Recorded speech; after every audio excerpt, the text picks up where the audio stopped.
já está velhinho, não é? Então vamos começar? 1, 2, 3. Olá, meu irmão, minha irmã, graça e paz, Evangelho do dia, liturgia da palavra. Hoje, dia 19 de janeiro, segunda-feira da segunda semana do Tempo Comum, e é um prazer estar com você nessa manhã tão especial. Amados, o Tempo Comum é a escola do Senhor Jesus. Eu sou o pastor Écio Cortaz Sardinha, da Igreja Metodista Central de Nova Friburgo, e é um prazer estar com você todos os dias de segunda a sábado, 8 horas da manhã. Se inscreva no nosso canal, ative o sininho, compartilhe esse vídeo. Se você gostou do vídeo, deixa o seu like. Só se gostou, você deixa o seu like, tá bom? É uma bênção estar com você aqui. É uma alegria de Deus. Que o Senhor te abençoe em nome de Jesus. Vamos então orar? Senhor Deus Todo-Poderoso, Criador do céu e da terra, nós te louvamos, te bendizemos, glorificamos o teu santo nome pela noite de sono que o Senhor nos deu. Obrigado por tudo, obrigado por tanto, obrigado por todos os irmãos e irmãs. Pai amado, continue conosco, Pai. Guarda a nossa vida, nos dê uma segunda-feira abençoada. Muito obrigado por esse tempo comum, que para nós não é um tempo simples, é o tempo do cotidiano de Jesus. Queremos aprender com os milagres, com os ensinos, com as parábolas, com os diálogos.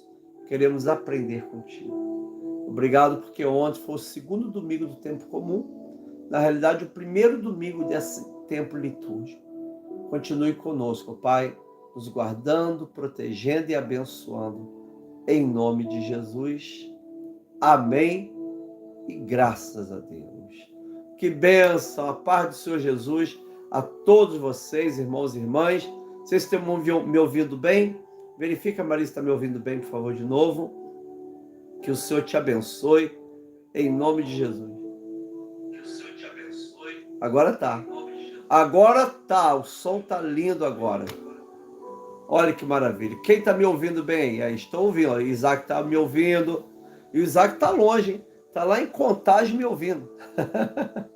Né? A Tereza Pereira disse que está muito bom o som. Então, que bênção. Quem não está conseguindo ouvir, reinicia. Sai do YouTube, entra de novo. Aí o som fica perfeito. Tá bom, queridos? Que alegria estarmos juntos.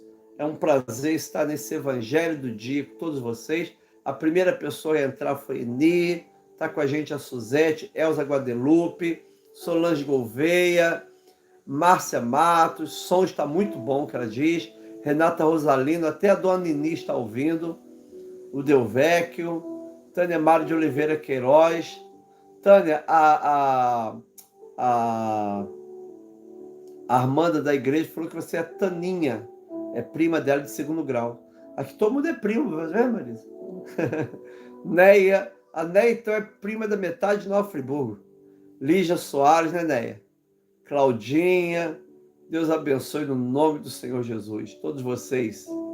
Glória a Deus. Renata Vernili, que beleza.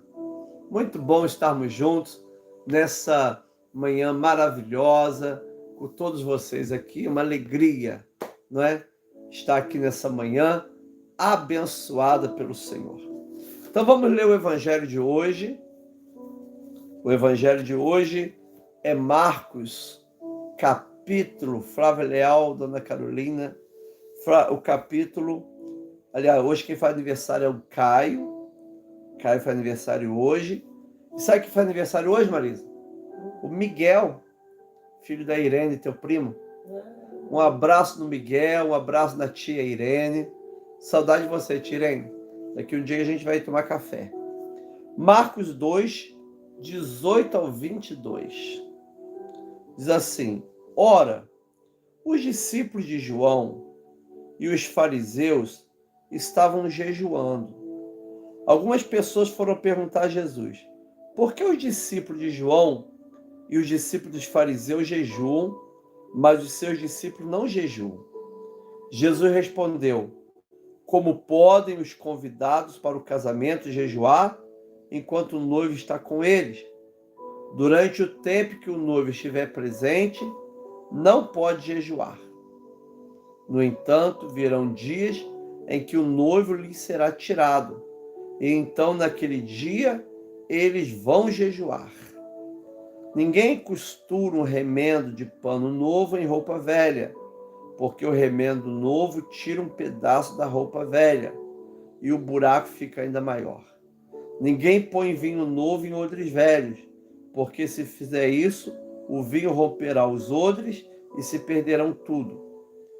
O vinho como os odres, mas põe-se vinho novo em odres novos. Essa é a palavra do Senhor. Graças a Deus. Aleluia. Oremos. Pai, muito obrigado a Deus por essa palavra, por esse evangelho maravilhoso que o Senhor está trazendo ao nosso coração. Nós queremos e precisamos ouvir a tua voz. Fala conosco e nos dê a tua bênção, em nome de Jesus. Amém. E graças a Deus. Graças a Deus por esse evangelho. Graças a Deus por esse momento. Irmãos e irmãs, uma das disciplinas espirituais para o nosso crescimento é o jejum. Oração, jejum, leitura da palavra, sacramento da Eucaristia, Santa Ceia, Ceia do Senhor, frequência aos cultos. São disciplinas espirituais. Frequentar um culto, tomar a Eucaristia, Santa Ceia, ler a palavra todos os dias, orar, jejuar. Alguém diz, pastor, e ajudar o próximo? E dar uma comida àquele que tem fome? John Wesley, ele chama de atos de piedade e obras de misericórdia, que são meios de graça. Então, atos de piedade são a leitura da palavra, o jejum, a Eucaristia, participar do culto, ler a Bíblia todos os dias, orar todos os dias, assistir o Evangelho do dia todos os dias. O nome disso é atos de piedade. E todo serviço que a gente faz, ajudando o projeto gestante, ajudando a pastoral hospitalar, cuidando daqueles carentes, são obras de misericórdia. Então, tanto os atos de piedade quanto as obras de misericórdia são meios de graça que faz com que venhamos crescer em santidade. E o jejum, irmãos, é uma prática muito bonita. Ela começa no Antigo Testamento, né? Tem vários momentos, vários movimentos do sacerdote no tabernáculo que ele tem que fazer em jejum, né? Nós vemos o jejum de Esther. Alguém fala, e o jejum de Daniel? Daniel ficou 21 dias em jejum, não é? Aguardando uma resposta de Deus. Elias caminha em jejum 40 dias e 40 noites até o Horebe, o monte do Senhor. Moisés fica em jejum 40 dias e 40 noites também no Horebe, o monte do Senhor, o monte Sinai. Jonas fica em jejum 3 dias no ventre do grande peixe. Quando ele prega em Nínive, os ninivitas fazem um jejum de arrependimento. Os ninivitas, junto desse jejum, eles colocam roupa de pano de saco e eles sentam sobre cinzas. Algumas pessoas também tacavam cinzas na cabeça. Então, junto do jejum, o pano de saco e a cinza eram elementos importantíssimos nessa prática do jejum. Ontem eu estava lendo, Marisa, Levítico 23, E é interessante, né, sobre as festas do Senhor. O Yom Kippur é uma festa para você se alegrar? Não, não é. Yom Kippur não é. O Senhor diz assim, nessa festa vocês vão afligir a alma, fazer jejum, ficar triste.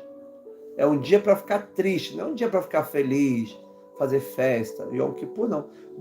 Deus separa um dia festivo para o jejum e para afligir a alma. Eu estava pensando da Sexta-feira Santa, né, mãe? Sexta-feira Santa também para a gente é um dia para afligir a nossa alma, né? Para a gente lembrar que o nosso pecado trouxe castigo sobre Jesus. O nosso pecado puniu Jesus. Nós pecamos, Jesus recebeu o castigo. Então, Sexta-feira Santa, para a gente é um período para afligir nossa alma. Aí fala dos tabernáculos, diz assim, nesse dia vocês se alegrarão. É dia de comer, é pão sem glúten, é dia de comer carne e beber vinho, é dia de fazer uma festança, é um dia de alegrar a alma, não é? Então, amados, olha que coisa linda. Quando Jesus fala do jejum, lá no Novo Testamento, Jesus fala, olha, se Tiro e Sidom tivesse visto os milagres que foram feitos em Cafarnaum, em Betsaida, em Corazim, Tiro e Sidom teria se arrependido com jejum, pano de sacos e cinza. Por isso que o início da quaresma, gente, guarda o que eu vou falar. Quando foi inventada a quaresma, no quarto século, não existia carnaval, não existia desfile de escola de samba, não tinha escola de samba, mas já tinha quarta-feira de cinzas, onde as pessoas em arrependimento usavam roupa de saco e sentavam sobre cinzas. Por isso, quarta-feira de cinzas. Não era porque a pessoa desfilou no carnaval e começa a quarta-feira de cinzas, não era isso. Era uma prática que já existia, que veio do judaísmo. Então, que coisa linda, amado. Então, o jejum era uma prática muito linda, não é? E é uma coisa bacana, uma coisa é jejum, outra coisa é abstinência. Tem gente que confunde. Olha, eu estou fazendo um jejum de pão. Não, você não está fazendo um jejum de pão. Você está fazendo uma abstinência de pão, não um jejum. O jejum ele é sem pão, ele é sem comida. Pode água, mas ele tira toda a fruta, todo o suco de fruta, todo legume, toda a carne, todo o leite, tudo. Só pode beber água. Isso é jejum. Se eu falo assim, olha, Marisa, fazer um jejum, Marisa, de não comer maçã. Olha, aí já não é jejum, chama-se abstinência. Tá vendo? Então, na quaresma que vai chegar mês que vem, nós vamos fazer jejum às sextas-feiras e nós vamos fazer uma abstinência quaresmal. Nós vamos fazer uma abstinência quaresmal nesse período. Então, amados, o jejum era uma prática comum. Os fariseus tinham seus dias de jejum, que eram terças e quintas, né? Os discípulos de João Batista também jejuavam, né? Os cristãos do primeiro século, atenção, cristãos do primeiro século, anos 70, jejuava toda quarta-feira e toda sexta-feira. O Wesley e os primeiros metodistas jejuavam toda quarta-feira e toda sexta-feira, né? Existia essa, desde Didaquê, que é um documento do ano 70 depois de Cristo, o jejum era uma prática da igreja. Só que tem, querido irmão e irmã, enquanto Jesus estava aqui com os discípulos não podiam jejuar. Foi uma ordem de Jesus. Vocês vão ficar comigo 3 anos e meio sem jejuar, porque o noivo está com vocês. Um dia virá quando o noivo será tirado. Aí nesse dia vocês irão jejuar. Então, preste atenção aqui nessas 4 divisões desse evangelho. Primeiro, a pergunta sobre jejum. Versículo 18. Ora, os discípulos de João e os fariseus estavam jejuando. Algumas pessoas foram perguntar a Jesus: por que os discípulos de João e os discípulos dos fariseus jejuam, mas os seus discípulos não jejuam. Era algo estranho, pastor Orlando. Por quê? Né? Por que era algo estranho? Porque o comum era todo judeu jejuar. O fariseu jejuava, o saduceu também jejuava, os discípulos de João jejuavam, os essênios jejuavam. João Batista tinha os seus dias de jejum. Era muito comum. Por que os discípulos de João Batista jejuavam? Porque João ensinou eles a jejuar. Né? Então, eles ficam curiosos, e quem pergunta nem é um fariseu, nem é um discípulo de João. A Bíblia não identifica uma pessoa. Olha lá, olha. Ora, os discípulos de João, os fariseus estavam jejuando. Algumas pessoas foram perguntar a Jesus, por que os discípulos de João, os discípulos dos fariseus jejuam, mas os seus discípulos não jejuam? Então, a primeira parte, essa pergunta sobre o jejum. Não é? Por quê? Por que vocês são diferentes? Por que vocês não fazem o que todo mundo faz? Né?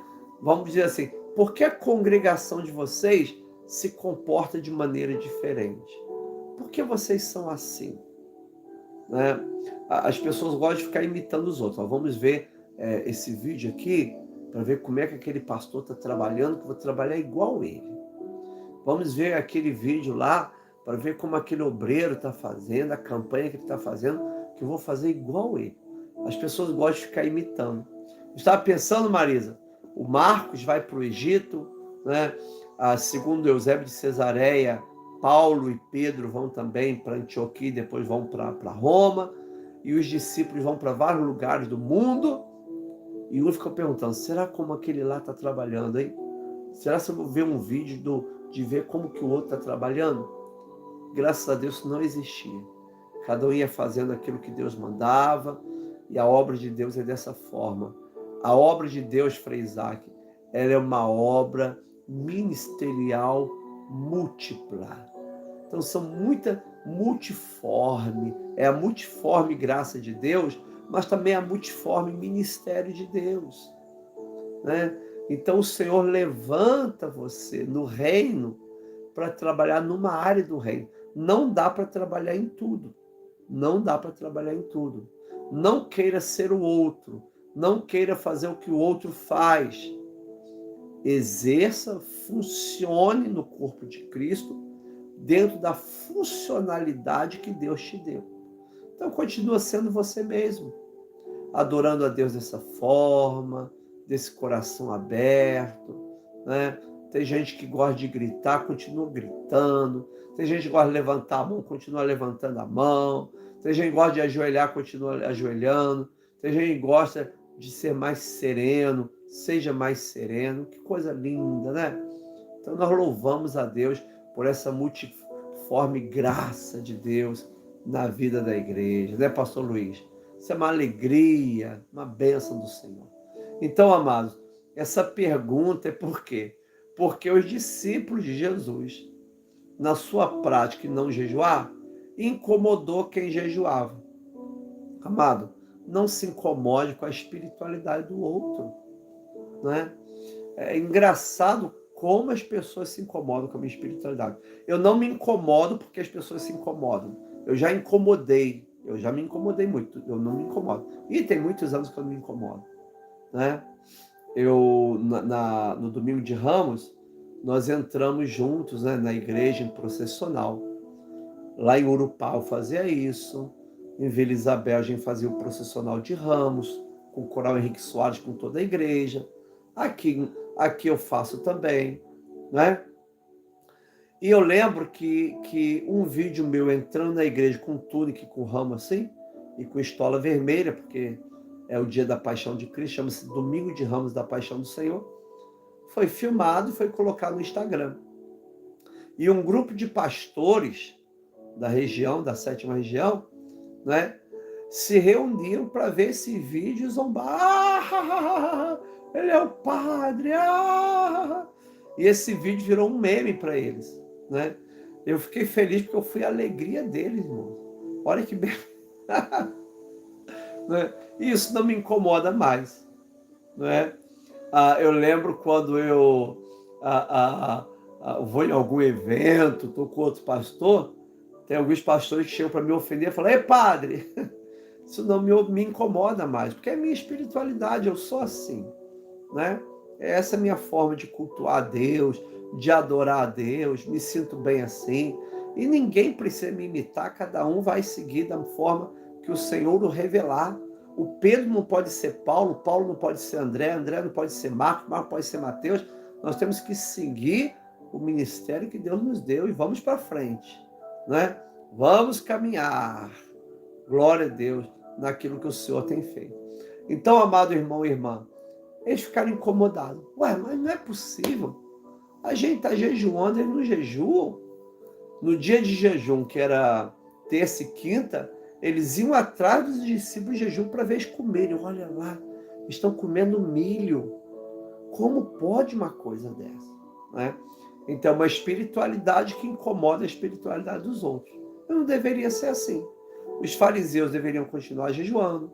Os discípulos de João deveriam continuar jejuando. E os discípulos de Jesus não jejuavam. Somente assim. Né? Olha aí. Que coisa interessante. Então, amados irmãos, amadas irmãs, que coisa linda é você conhecer o Evangelho. Segundo ponto aqui da palavra, Eni, é a resposta do Senhor. Então, primeira pergunta sobre jejum, segunda resposta do Senhor, está no 19 e no 20. Diz assim, ó. Jesus respondeu: como podem os convidados para o casamento jejuar enquanto o noivo está com eles? Essa palavra convidados são os filhos da câmara, né? Filhos da câmara nupcial. São os convidados. Aqueles que são convidados para o casamento eram chamados de filhos da câmara nupcial, né? Como eles podem jejuar enquanto o noivo está com eles? Durante o tempo que o noivo estiver presente, não podem jejuar. Isso é uma regra mesmo. Não poderia jejuar em casamento. Se você fosse para um casamento, não estou fazendo dieta, não vou comer nada. Você era expulso do casamento. Como é que você vai no casamento? Quer ofender alguém? Né? Vai no casamento, a não ser que você tenha uma enfermidade, como a Marisa, né, Marisa? Uma doença celíaca, aí sim, você leva teu lanche, você come alegremente no meio da turma. Né? Mas imagina alguém no casamento que não vai comer nada. Então, a Bíblia diz, né, que essa era uma prática judaica. Quem está no casamento não pode fazer jejum. É uma afronta. E o casamento durava 7 dias. Não, estou 7 dias em jejum. Não. Enquanto o noivo estava presente no casamento, não podia jejuar. Mas Jesus agora vai aplicar para ele, olha. No entanto, virão dias em que o noivo lhe será tirado. Essa palavra tirado aqui aparece 3 vezes no Novo Testamento e uma vez aqui em Marcos significa levar embora. Vai chegar o dia em que o noivo será levado embora, ascensão. Naqueles dias eles vão jejuar. Então, essa é a regra. Enquanto Jesus estava com eles aqui na terra, eles não jejuavam. Quando o noivo foi levado, aqui não se trata da morte, tá, gente? Um certo pastor de uma outra denominação falou, não, esse levado foi no dia da morte. Quando Jesus morreu, todo mundo jejuou, mas Jesus ressuscitou, ninguém mais jejuou. Uma grande bobagem, porque Atos dos Apóstolos, capítulo 13, mostra a igreja toda jejuando, inclusive Paulo, inclusive Barnabé, Saulo e Barnabé. Didaquê, no ano 70, mostra que os cristãos jejuavam, toda quarta e toda sexta. Então a prática do jejum era comum na igreja primitiva, né? Mas enquanto o noivo não fosse levado, essa é a palavra no original, é só ver lá, levado, eles não poderiam jejuar. Depois que o noivo fosse levado na ascensão, a igreja começaria a ter uma vida de oração e acompanhada de jejum, né? Então, essa é a resposta de Jesus. Por que ele não permitiu que os seus discípulos jejuassem? Né? Sabia que ele sempre estava em movimento. Não era necessário, Jesus estava ali. Necessário foi quando ele foi levado. Aí nós precisamos de jejuar. O jejum nos edifica espiritualmente.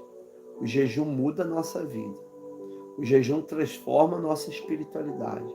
O jejum nos dá força. Uma pessoa muito enferma pode jejuar? Pode. Você acorda às 7 horas, faz um jejum até 7h15. 7h15 você se alimenta.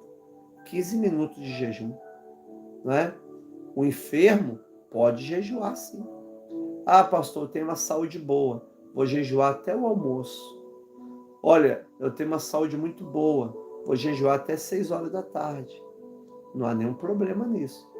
Pastor, eu sou enfermo, vou jejuar até 9 horas da manhã. Tá vendo? Todos podem jejuar.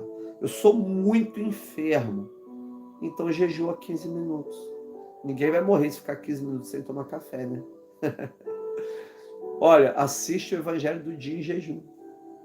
Igual eu faço todos os dias, né? Então, olha que coisa maravilhosa. Esse jejum muda a nossa vida, amado. É um tempo de consagração. Enquanto Jesus estava aqui, nós não jejuamos. Jesus foi levado para o céu, nós então passamos a ter uma vida de jejum. Amém? Então, primeiro é a pergunta sobre o jejum. Segunda resposta de Jesus. E depois, as duas parábolas. Primeiro, a parábola do remendo novo. Olha aí, no 21. Parábola do remendo novo. Então, primeiro, pergunta sobre Jesus, sobre jejum, desculpa. Segundo, a resposta do Senhor. Terceiro, remendo novo. Então, vamos lá. Ninguém costura remendo. Tá vendo? Essa palavra no original só aparece aqui. É interessante, Marcos usa uma palavra que os outros não usam. Significa aquilo que é colocado sobre. Remendo, aquilo que é colocado sobre. De pano, essa palavra pano também só Marcos usa no grego. Diferente de Lucas e de Mateus. Ninguém costura um remendo de pano novo em roupa velha. A palavra velha aparece 19 vezes no Novo Testamento, 3 vezes aqui em Marcos.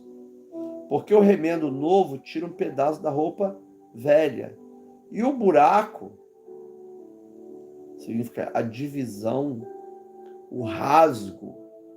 A palavra que aparece 8 vezes no Novo Testamento, uma vez aqui, fica ainda maior. A palavra também pode ser pior. Então, se a pessoa pega um remendo novo, de um tecido novo, e põe numa roupa velha, a roupa velha não suporta aquela nova costura. E o buraco vai ser maior. Eu sou de uma época, na minha infância, a gente não tinha assim 10, 20, 30 shorts. Era 1 ou 2. Então, quando rasgava assim na poupança, a mamãe ia lá e remendava na mão. Né? Na época de Jesus também. Vocês sabiam, gente, que alguns apóstolos, talvez até Jesus, né? Andava, mas ele estava no tecido único, de alto a baixo, sem costura, né? Aquele é o tecido que Herodes deu para Jesus. Né? Era normal, né? Não é absurdo falar que Jesus tinha um remendinho na sua túnica, porque todas as pessoas tinham um remendinho, né? Isso era normal, não é que significa miséria, tá falando que Jesus era miserável, nada disso, é questão cultural. Na minha infância já era assim. A coisa mais comum da minha infância é ver os garotinhos brincando com a gente com remendinho na roupa, não é? Olha aí, eu lembro do Júnior lá com um short vermelho com remendo abóbora. Brincadeira, Júnior. Então, o que Jesus está dizendo? Olha, um remendo novo, numa roupa velha, vai fazer com que o buraco fique maior. Amado, Jesus está dizendo o seguinte: toda vida espiritual, toda disciplina espiritual tem que ser feita com bom senso. Com bom senso.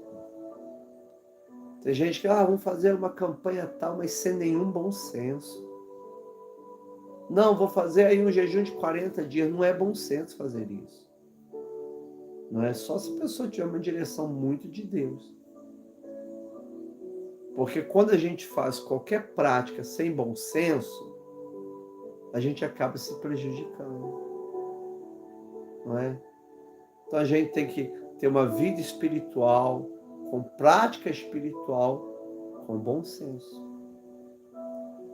Depois Jesus fala sobre o vinho novo. Olha o 22. Ninguém põe vinho novo.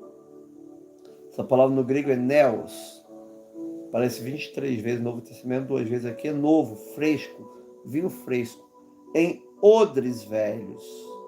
Essa palavra odre, que aparece 12 vezes no Novo Testamento, 4 vezes aqui, significa pele, né? Pele, ou saco, ou garrafa de couro, ou odre. É uma palavra que significa tudo isso. Odre velho. Porque se fizer isso, o vinho, esse nome que aparece 34 vezes no Novo Testamento e 5 vezes em Marcos, romperá os odres e se perde tanto o vinho como os odres, mas põe vinho novo em odres novos. Não é? Por quê? Porque o vinho novo, o odre, ele é de couro. Então, quando ele é feito, ele é novinho, o odre novo, põe esse vinho novo, o vinho fermentando dilata. Ele dilata. Se ele for um odre velho e botar vinho novo, o vinho novo vai fermentar e ele já dilatou o máximo, então ele vai romper. A pessoa vai perder o odre e vai perder o vinho. Amados, todos os biblistas dizem claramente sobre isso. A lei mosaica é o odre velho. O ensino de Jesus é o vinho novo. Não dá para se receber esse vinho novo em odres velhos. Eu não posso receber o evangelho num odre dentro da lei mosaica, enquadrado no Sinai. Eu não sou mais do Sinai. Paulo diz que nós não somos mais do Sinai. Nós somos agora do Calvário. Não é? Nós não somos de Agar, nós somos de Sara. Paulo diz isso em Gálatas. Então, se eu pegar o vinho novo, essa graça de Deus, essa revelação de Deus, e tentar encaixar na lei mosaica, não vai servir, vai romper. Vinho novo precisa de odres novos, não é? Que o Senhor renove minha vida para que eu receba o Evangelho de Cristo, porque o Evangelho de Cristo é esse vinho novo. Deus tem um plano maravilhoso para a nossa vida. Nós somos do Senhor. Nossa vida é de Cristo. E em Cristo nós somos mais do que vencedores. Que você seja um odre novo e que o vinho novo de Deus venha sobre sua vida, em nome de Jesus. Essa é a palavra do Senhor. Graças a Deus. Senhor Jesus, muito obrigado, Pai, por esse evangelho tão lindo, tão bonito, tão didático que o Senhor traz ao nosso coração. Queremos ouvir esse evangelho não uma vez, não, queremos ouvir sempre. Até o dia que a gente partir, nós queremos ouvir esse evangelho santo, abençoado, feliz. Obrigado, Pai, em nome de Jesus. Amém. Muito bom. Hoje é aniversário do Caio e hoje também é aniversário do Miguel, primo da Marisa, né? Uma bênção do Senhor. Coisa linda. Esse tempo tão maravilhoso fazer aniversário. Vai ter bolo, pastel de carne e cajuzinho. Coisa linda mesmo.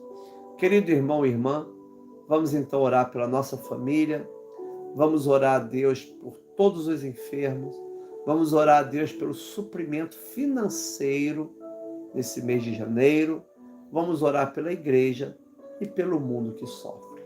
Pai, colocamos diante de Ti, Senhor, a nossa casa, a nossa família. Essas vidas estão escrevendo o nome dos seus parentes, dos seus entes queridos, pessoas que eles amam, Pai. Deus amado, em nome de Jesus Cristo, Pai. Toma conta da minha família e da família do meu irmão e da minha irmã, dessa pessoa querida que está assistindo o Evangelho do dia. Pai, nós oramos também, Senhor, por todos os enfermos. Pai, toma o Juarez, que está tão fraquinho. Toma, Senhor amado, a Berenice.